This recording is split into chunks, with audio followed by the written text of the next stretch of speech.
तो दोस्तों इस वीडियो में हम मैकेनिकल इक्विलिब्रियम क्या होता है इसके बारे में स्टडी करेंगे और इसके ऊपर कुछ एग्जांपल सॉल्व करेंगे। तो मैकेनिकल इक्विलिब्रियम का मतलब क्या है दोस्तों? A body is said to be in mechanical equilibrium if net force acting on it and net torque acting on it about any point is zero. इसका मतलब क्या है दोस्तों? कोई भी ऑब्जेक्ट मैकेनिकल इक्विलिब्रियम में है ऐसे आप तभी बोल सकते हो जब उस ऑब्जेक्ट के ऊपर लगने वाला नेट फोर्स और net torque about any point ये ज़ीरो है। ठीक है, मतलब किसी ऑब्जेक्ट पर लगने वाला दोस्तों नेट फोर्स अगर ज़ीरो है और किसी ऑब्जेक्ट पर लगने वाला नेट टॉर्क अगर ज़ीरो है तो आप बोल सकते हो कि वो ऑब्जेक्ट मैकेनिकल इक्विलिब्रियम में है। दोस्तों net force is equal to zero का मतलब क्या है? Net force in Y direction is zero. Y direction में लगने वाला नेट फोर्स ज़ीरो है और net force in X direction में लगने वाला फोर्स भी नेट फोर्स भी ज़ीरो है। इन दोनों को कंबाइंड आप बोल सकते हो कि नेट फोर्स ज़ीरो है। तो यहाँ से हमने क्या सीखा? कोई भी ऑब्जेक्ट पर लगने वाला दोस्तों नेट फोर्स अगर ज़ीरो है और कोई भी ऑब्जेक्ट पर लगने वाला नेट टॉर्क अगर ज़ीरो है अबाउट एनी पॉइंट तो हम बोल सकते हैं कि वो ऑब्जेक्ट मैकेनिकल इक्विलिब्रियम में है। तो दोस्तों मैकेनिकल इक्विलिब्रियम क्या है इसको और अच्छे से समझने के लिए हम यहाँ पे कुछ एग्जांपल्स देखते हैं। फॉर एग्जांपल देखिए, सपोज़ एक ऑब्जेक्ट है दोस्तों यहाँ पे जिसका वेट है 100 न्यूटन और इस वेट के वजह से ये सरफेस इसके ऊपर सेम रिएक्शन लगा रहा है 100 न्यूटन की। तो क्या ये ऑब्जेक्ट मैकेनिकल इक्विलिब्रियम में है? चेक करते हैं दोस्तों। आप कब बोल सकते हो कि ये ऑब्जेक्ट मैकेनिकल इक्विलिब्रियम में? जब इसके ऊपर लगने वाला नेट फोर्स जीरो हो, नेट टॉर्क जीरो हो। तो सबसे पहले देखते हैं दोस्तों नेट फोर्स कितना आता है। तो नेट फोर्स कितना आता है दोस्तों? यहाँ पे देखिए दोस्तों, दो फोर्सेस लग रहे हैं, एक ऊपर की तरफ 100 न्यूटन, दूसरा नीचे की तरफ 100 न्यूटन। तो ऊपर की तरफ लगने वाला फोर्स प्लस एज्यूम करते हैं हम और नीचे की तरफ लगने वाला फोर्स हम माइनस एज्यूम करते हैं। तो +100 -100 तो नेट फोर्स तो दोस्तों यहाँ पे क्या हो रहा है? जीरो आ रहा है। ओके, अब देखते हैं दोस्तों नेट टॉर्क क्या होगा यहाँ पे। ये दो फोर्सेस इस ऑब्जेक्ट में कोई रोटेशनल इफेक्ट प्रोड्यूस करेंगे क्या दोस्तों? नहीं करेंगे। तो यहाँ पे दोस्तों नेट टॉर्क भी कितना है? नेट टॉर्क भी यहाँ पे जीरो आ रहा है। तो इस ऑब्जेक्ट पर लगने वाला नेट फोर्स भी जीरो है, इस ऑब्जेक्ट पर लगने वाला नेट टॉर्क भी जीरो है। तो हम बोल सकते हैं दोस्तों कि ये जो ऑब्जेक्ट है ये मैकेनिकल इक्विलिब्रियम में है। यहाँ पे कोई हॉरिजॉन्टल फोर्स नहीं है, इसीलिए दोस्तों हमने ये कंडीशन यूज़ नहीं की, सिर्फ ये कंडीशन हमने यहाँ पे यूज़ की है, एफ नेट इन वाई डायरेक्शन। ओके, अब देखते हैं दोस्तों एक और एग्जांपल। यहाँ पे मान लेते हैं कि ये ऑब्जेक्ट कुछ इस तरीके का है। सपोज़ ये एक ऑब्जेक्ट है यहाँ पे और इस ऑब्जेक्ट पर यहाँ पे दोस्तों, यहाँ पे देखिए ये 10 न्यूटन नीचे की तरफ और यहाँ पे 10 न्यूटन ऊपर की तरफ फोर्स लग रहा है। अब आप बताइए दोस्तों कि क्या ये ऑब्जेक्ट मैकेनिकल इक्विलिब्रियम में होगा? मैकेनिकल इक्विलिब्रियम में होगा आप तभी बोल सकते हो जब उस पर लगने वाला नेट फोर्स और नेट टॉर्क जीरो है। तो सबसे पहले देखते हैं पहली कंडीशन। यहाँ पे ये पहली कंडीशन क्या है? नेट फोर्स क्या होगा दोस्तों? ऊपर की तरफ जाने वाला फोर्स +10, नीचे की तरफ जाने वाला फोर्स -10। +10 -10 जीरो, मतलब इस ऑब्जेक्ट पर लगने वाला नेट फोर्स तो जीरो है यहाँ पे। लेकिन टॉर्क क्या होगा दोस्तों? नेट टॉर्क क्या होगा यहाँ पे? जैसे कि हमें पता है कि ये दो फोर्सेस मिलकर कपल फॉर्म कर रहे हैं और ये डिस्टेंस आपको मानो कि दिया गया है, ये डिस्टेंस 3 मीटर दिया गया है। तो इसके ऊपर लगने वाला टॉर्क कितना होगा? कपल के कंसेप्ट में हम सीख चुके हैं कि ये टॉर्क कितना होता है? Force into perpendicular distance. तो 10 इंटू ये 3, 10 इंटू 3 कितना होगा? ये 30 न्यूटन मीटर। मतलब इस ऑब्जेक्ट पर नेट टॉर्क कितना लग रहा है दोस्तों? 30 न्यूटन मीटर। ओके, तो जैसे कि नेट टॉर्क दोस्तों यहाँ पे ज़ीरो नहीं है, net torque is not equal to zero, तो हम बोल सकते हैं कि ये ऑब्जेक्ट मैकेनिकल इक्विलिब्रियम में नहीं है। ठीक है, मैकेनिकल इक्विलिब्रियम में रहने के लिए नेट फोर्स भी ज़ीरो होना ज़रूरी है और नेट टॉर्क भी ज़ीरो होना ज़रूरी है। मैकेनिकल इक्विलिब्रियम को अच्छे से समझने के लिए कुछ एग्जांपल सॉल्व करते हैं। सबसे पहले सिंपल एग्जांपल्स देखते हैं दोस्तों यहाँ पे। तो क्वेश्चन क्या है देखिए दोस्तों, फाइंड टॉर्क अबाउट पॉइंट ए। आपको इस फोर्स का ए पॉइंट के अबाउट टॉर्क फाइंड आउट करना है। इसी क्वेश्चन को दोस्तों ऐसे भी पूछ सकते हैं, find moment of force about point ए। जैसे कि दोस्तों हम देख चुके हैं टॉर्क का मतलब है moment of force. Okay, torque और मोमेंट ऑफ फोर्स एक ही होता है। तो अगर क्वेश्चन में दोस्तों टॉर्क पूछते हैं या मोमेंट ऑफ फोर्स पूछते हैं तो एक ही पूछा है आपको। तो आपको यहाँ पे क्या करना है दोस्तों? 100 न्यूटन जो फोर्स है इसका मोमेंट फाइंड आउट करना है या फिर इसका टॉर्क फाइंड आउट करना है अबाउट पॉइंट ए।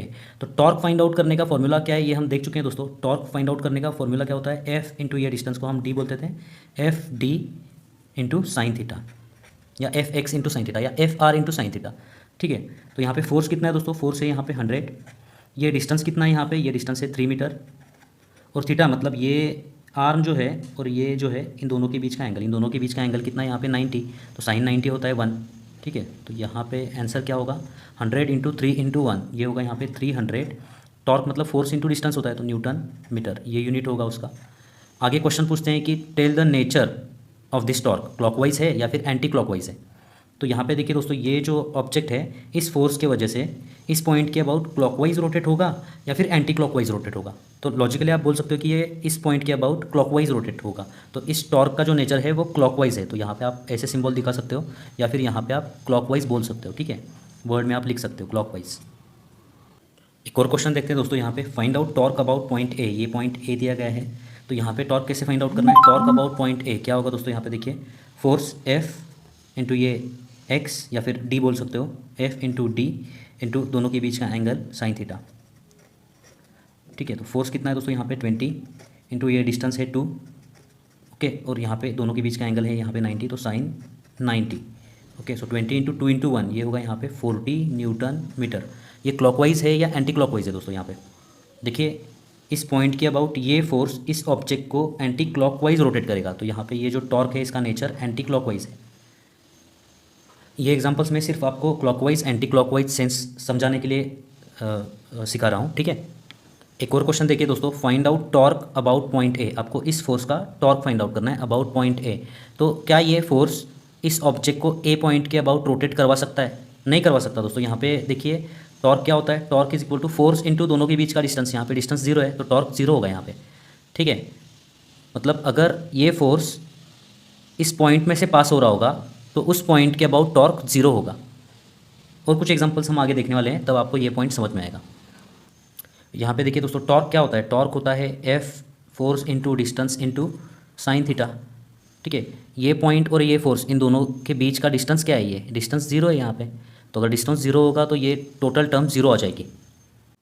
अब देखते हैं दोस्तों यहाँ पे मेन एग्जांपल कैसे होंगे। Example number 4। तो क्वेश्चन क्या है देखिए दोस्तों यहाँ पे, find out unknown forces if the body is in equilibrium. अगर ये जो बॉडी है ये इक्विलिब्रियम में है तो आपको अननोन फोर्सेस यहाँ पे फाइंड आउट करने हैं। इस पॉइंट को नाम दिया गया है, उन्होंने दिया है ए, यहाँ पे बी बोला है, यहाँ पे दोस्तों सी बोला है, ठीक है। तो आपको अननोन फोर्सेस मतलब ये फोर्स और ये फोर्स आपको पता नहीं है, तो आपको यहाँ पे F1 और F2 फाइंड आउट करना है, ठीक है। ये तीसरा फोर्स जो है ये 100 न्यूटन मैग्नीट्यूड का है। तो अगर दोस्तों ये बॉडी अगर मैकेनिकल इक्विलिब्रियम में है तो आप दो कंडीशंस यूज़ कर सकते हो। पहली कंडीशन क्या है, इस्तेमाल कर सकते हो दोस्तों, यहाँ पे इसके ऊपर लगने वाला नेट फोर्स 0 होगा। और दूसरी कंडीशन क्या होगी दोस्तों, यहाँ पे लगने वाला नेट टॉर्क अबाउट एनी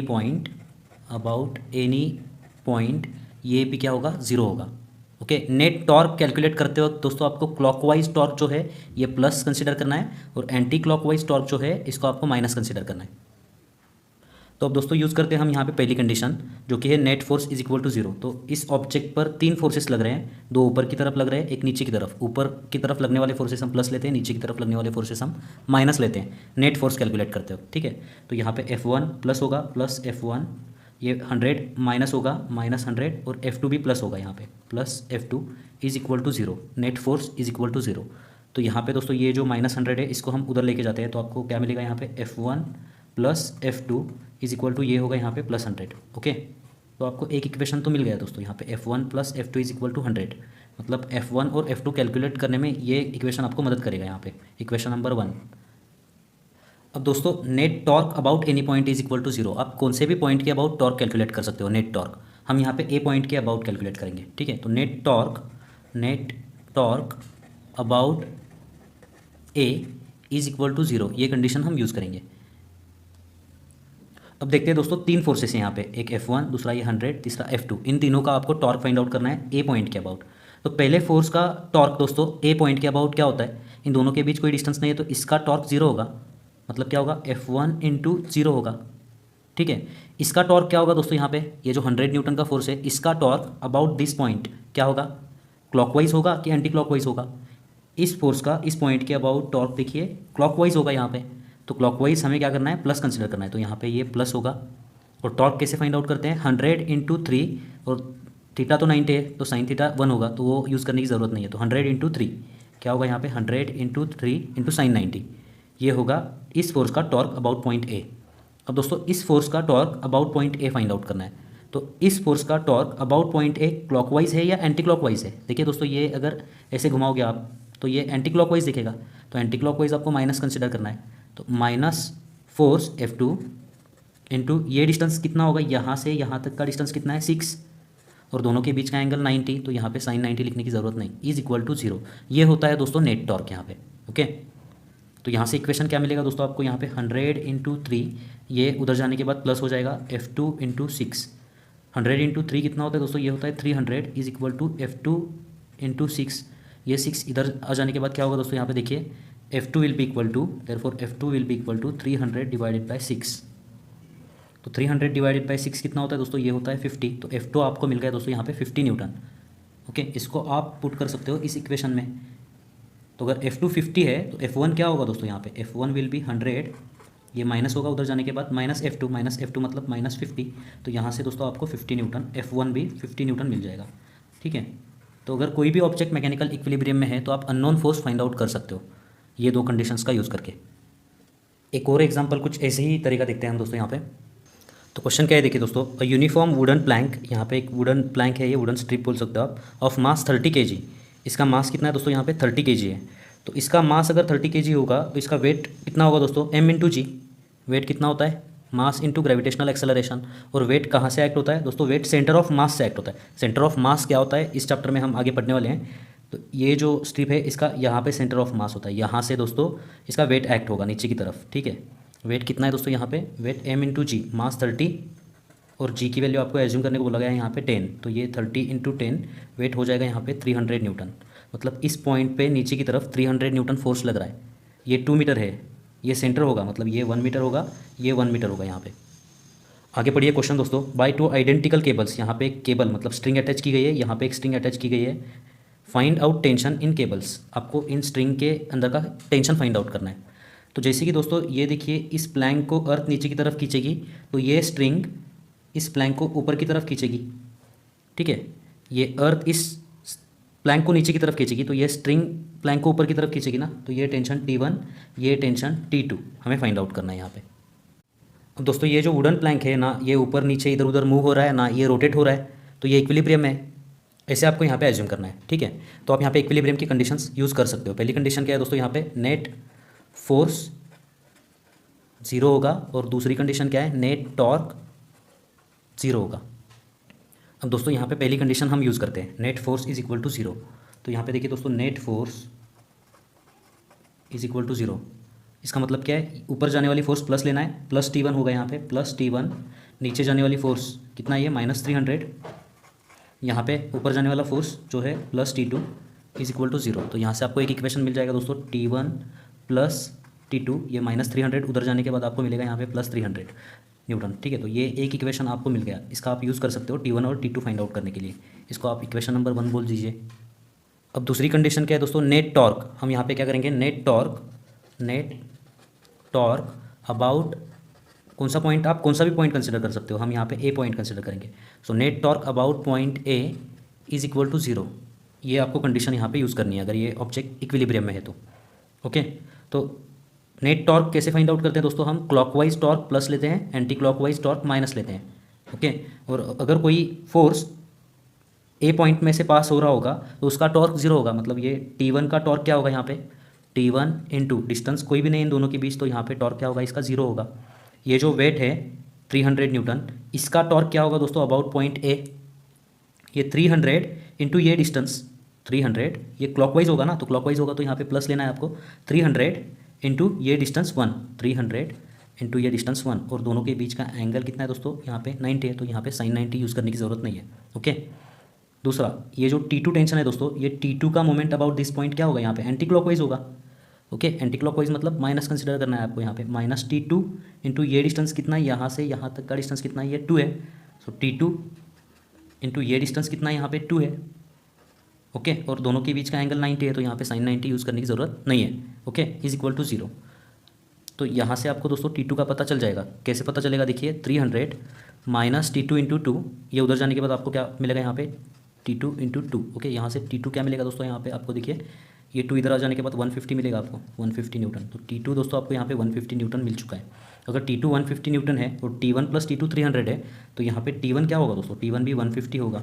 इसको सिंपली आपको यहाँ पे पुट कर देना है। ठीक है, ओके, कुछ इस तरीके से आप मैकेनिकल इक्विलिब्रियम के एग्जांपल सॉल्व कर सकते हो। एक और एग्जांपल देखते हैं दोस्तों। तो क्वेश्चन क्या है, देखिए दोस्तों, यहाँ पे एक वुडन प्लैंक है जिसकी लेंथ यहाँ पे 100 सेंटीमीटर दी गई है आपको। यहाँ पे एक स्ट्रिंग अटैच की गई है, यहाँ पे एक स्ट्रिंग अटैच की गई है। इस वुडन प्लैंक का मास आपको 10 kg दिया गया है, और यहाँ पे इस वुडन प्लैंक पे एक मास रखा गया है 5 kg। जिसका यहाँ से डिस्टेंस भी आपको दिया गया है, ये डिस्टेंस 40 सेंटीमीटर है। ठीक है, अब दोस्तों आपको यहाँ पे फाइंड आउट करना है टेंशन इन द स्ट्रिंग, मतलब इस स्ट्रिंग के अंदर का टेंशन आपको यहाँ पे फाइंड आउट करना है। तो यहाँ पे टेंशन हम एज्यूम करेंगे, ये टेंशन है T1 और ये टेंशन है T2। ये टेंशन्स आपको यहाँ पे फाइंड आउट करने हैं। तो apart from this tensions which other forces are acting on this wooden plank. तो सबसे पहले तो दोस्तों इसका मास 10 kg है, तो इसका वेट कहाँ से एक्ट होगा, ये 100 सेंटीमीटर है तो इसका सेंटर यहाँ पे होगा ना, ये सेंटर यहाँ पे कहीं तो होगा, यहाँ से दोस्तों इसका वेट एक्ट हो रहा होगा। मास 10 kg है, G 10 है, मतलब इसका वेट कितना होगा 10 × 10 M × G 100 न्यूटन होगा यहाँ पे। तो यहाँ पे एक नीचे की तरफ फोर्स एक्ट हो रहा है जो कि 100 न्यूटन है। ओके, और यहाँ पे दोस्तों एक मास रखा गया है यहाँ से 40 सेंटीमीटर पर, तो इसका मास 5 kg है, G की वैल्यू 10 है। तो ये जो है ये ऑब्जेक्ट इस प्लैंक के ऊपर एक फोर्स लगा रहा होगा नीचे की तरफ, वो फोर्स कितना होगा दोस्तों 5 × 10 50 न्यूटन होगा। ओके, तो अगर दोस्तों आप यहाँ पे ये जो वुडन प्लैंक है, इस वुडन प्लैंक की यहाँ पे फ्री बॉडी डायग्राम निकालोगे तो आपको 1 2 3 4 फोर्सेस दिखने वाले हैं उसके ऊपर। और जैसे कि ये वुडन प्लैंक इक्विलिब्रियम में है, ओके, ना ये नीचे जा रही है ऊपर जा रही है, ना इधर जा रही है ना उधर जा रही है, ना रोटेट कर रही है, तो ये इक्विलिब्रियम में है। तो आप इक्विलिब्रियम की कंडीशंस यहाँ पे यूज़ कर सकते हो। फ्री बॉडी डायग्राम निकालने की वैसे तो कोई ज़रूरत नहीं दोस्तों, लेकिन यहाँ पे सिंप्लिसिटी के लिए यहाँ पे निकालते हैं। ठीक है, तो ये देखिए ये T1 टेंशन ऊपर की तरफ लग रहा है, यहाँ पे ये जो वेट है ये नीचे की तरफ लग रहा है। वेट कितना है यहाँ पे 100 न्यूटन, और यहाँ से ठीक ये 40 सेंटीमीटर है या 50 सेंटीमीटर है, मतलब यहाँ से 10 सेंटीमीटर पर एक नीचे की तरफ फोर्स होगा जो कितना होगा यहाँ पे ये 50 न्यूटन होगा। ओके, और यहाँ से टेंशन ऊपर की तरफ जो कि आपको फाइंड आउट करना है, ये 10 सेंटीमीटर है, ये 40 सेंटीमीटर है, यहाँ पे ये 50 सेंटीमीटर है। अब आप दोस्तों वो दो कंडीशंस यहाँ पे यूज़ कर सकते हो। पहली कंडीशन क्या है दोस्तों, F नेट फोर्स कितना होगा यहाँ पे, नेट फोर्स 0 होगा। ओके, नेट फोर्स का मतलब क्या है, ऊपर जाने वाली फोर्स प्लस, तो प्लस T1, नीचे जाने वाली फोर्स माइनस 100, नीचे जाने वाली फोर्स -50, ये T2 प्लस होगा यहाँ पे, plus T2 is equal to 0। तो ये -100 -50 -150 हो जाएगा, उधर जाने के बाद प्लस हो जाएगा। तो यहाँ पे आपको plus T1 plus T2 is equal to, ये उधर जाने के बाद आपको क्या मिलेगा दोस्तों यहाँ पे प्लस 150। तो यहाँ पे इक्वेशन नंबर 1 आपको T1 प्लस T2 पता चल गया है यहाँ पे। ओके, अब दूसरी कंडीशन यूज़ कीजिए दोस्तों। दूसरी कंडीशन क्या है, net torque about any point is equal to 0। कौन से पॉइंट के अबाउट टॉर्क लेने वाले हैं दोस्तों, हम यहाँ पे इसको ए नाम देंगे और इस पॉइंट के अबाउट टॉर्क फाइंड आउट करेंगे। ठीक है, तो net torque about any point, about point A बोलेंगे हम यहाँ पे। ठीक है, net torque about point A is equal to 0। तो इस फोर्स का अबाउट पॉइंट ए टॉर्क क्या होता है दोस्तों, T1 का टॉर्क क्या होगा यहाँ पे, T1 इंटू परपेंडिकुलर डिस्टेंस 0, तो ये 0 हो जाएगा। दूसरा ये 100 का दोस्तों यहाँ पे अबाउट दिस पॉइंट क्लॉकवाइज होगा कि एंटी क्लॉकवाइज होगा, यहाँ पे देखिए दोस्तों क्लॉकवाइज होगा, तो क्लॉकवाइज हम प्लस कंसिडर करते हैं। तो plus 100 into 50, plus 100 into 50, perpendicular है यहाँ पे दोनों के बीच एंगल, तो sin 90 होगा, आगे sin 91 होता है, तो यहाँ पे यूज़ करने की ज़रूरत नहीं है। दूसरा, अब ये जो 50 न्यूटन का फोर्स है दोस्तों, इसका मोमेंट अबाउट पॉइंट ए क्या होगा, ये भी क्लॉकवाइज होगा, तो यहाँ पे भी प्लस इस्तेमाल करना है आपको, प्लस 50 फोर्स इंटू ये परपेंडिकुलर डिस्टेंस ये पॉइंट और ये पॉइंट के बीच का कितना है 60 है, सो 50 इंटू 60। नेक्स्ट दोस्तों ये T2 का moment about this point, T2 का torque about this point anti clockwise होगा, यहाँ पे एंटी क्लॉकवाइज मतलब माइनस कंसिडर करना होगा, minus force into perpendicular distance कितना है दोस्तों यहाँ पे 100 है, so minus T2 into 100 is equal to 0। ये होगा दोस्तों यहाँ पे टॉर्क, नेट टॉर्क। ओके, अब इसको सॉल्व करते हैं। 100 इंटू 50 कितना होगा दोस्तों, ये 5000, 50 इंटू 60 3000। ओके, ये उधर जाने के बाद प्लस हो जाएगा 100 T2, तो यहाँ से दोस्तों ये आपको मिलेगा 8000 इज इक्वल टू 100 T2। ये दो जीरोस कैंसिल, तो T2 आपको आराम से मिल जाएगा दोस्तों यहाँ पे 80 न्यूटन। और इसको अगर आप दोस्तों इस इक्वेशन नंबर 1 में पुट करते हैं तो आपको T1 भी मिल जाएगा। T1 कैसे फाइंड आउट करोगे, T2 80 है तो T1 क्या होगा यहाँ पे 150 माइनस 80, आपको T1 मिल जाएगा यहाँ पे 70 न्यूटन। ओके, तो एग्जाम्पल ये बहुत ही आसान था, इसको कॉम्प्लिकेटेड मत कीजिए दोस्तों। ऐसे ही और कुछ एग्जाम्पल्स लेके हम नेक्स्ट वीडियो में मिलते हैं आपसे, तब तक के लिए धन्यवाद।